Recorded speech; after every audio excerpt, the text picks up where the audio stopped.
Quand une personne n'est pas née de nouveau, elle subit les conséquences des liens familiaux par les noms ou les pratiques ancestrales. Quand une personne vit délibérément dans le péché, elle se prive des bénédictions du Très-Haut. Quand l'interdit est sous ta tente, dans ta maison, c'est le règne de la stagnation, le gouffre des pertes. Quand tu utilises des objets ou substances pour des prières, quand tu t'accroches à un péché secret, quand tu gardes rancune, quand tu hais et parles mal des autres, tu es sous le coup de l'interdit, tu respires la défaite et tu perds courage. Pour conquérir la terre promise, Josué et toute l'armée d'Israël devaient renverser Jéricho. C'est l'une des plus splendides citadelles du pays de Canaan. Et miraculeusement, les murs de Jéricho sont tombés. Comme dans le temps, Dieu est prêt à faire de grandes choses, à opérer de grandes délivrances pour ses enfants. À peine le peuple avait-il savouré cette victoire qu'il s'est remis à la conquête de la petite ville d'Aï. Contre cette ville, Josué et toute son armée ont essuyé une lourde et honteuse défaite. Josué est dans les larmes et une profonde détresse rendue lui révèle le problème. Je lui dis, Israël a péché. Ils ont transgressé mon alliance que je leur ai prescrite. Ils ont pris des choses dévouées par interdit. Ils les ont dérobées et ont dissimulées.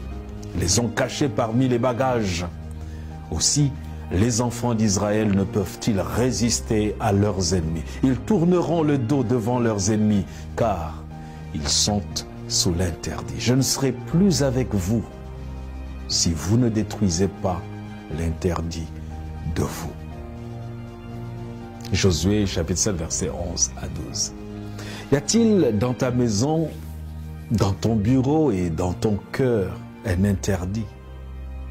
Autant David a terrassé un géant avec quelque chose de tout petit, une petite indiscrétion, un regard lubrique persistant s'est transformé en adultère, en duperie et même en meurtre. Il a perdu 4 de ses enfants et presque perdu le royaume à cause du petit regard sur Bathsheba prenant un bain. Juste un petit verre, un petit comprimé, un petit tour dans une boîte de nuit, juste un tout petit peu. Et les conséquences peuvent être désastreuses.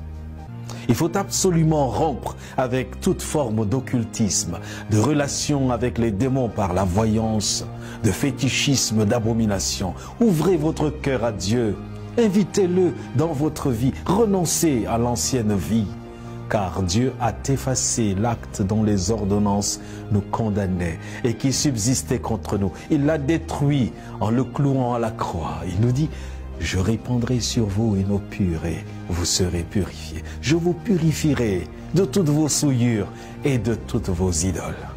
Ézéchiel 36, verset 25. Que Dieu te bénisse.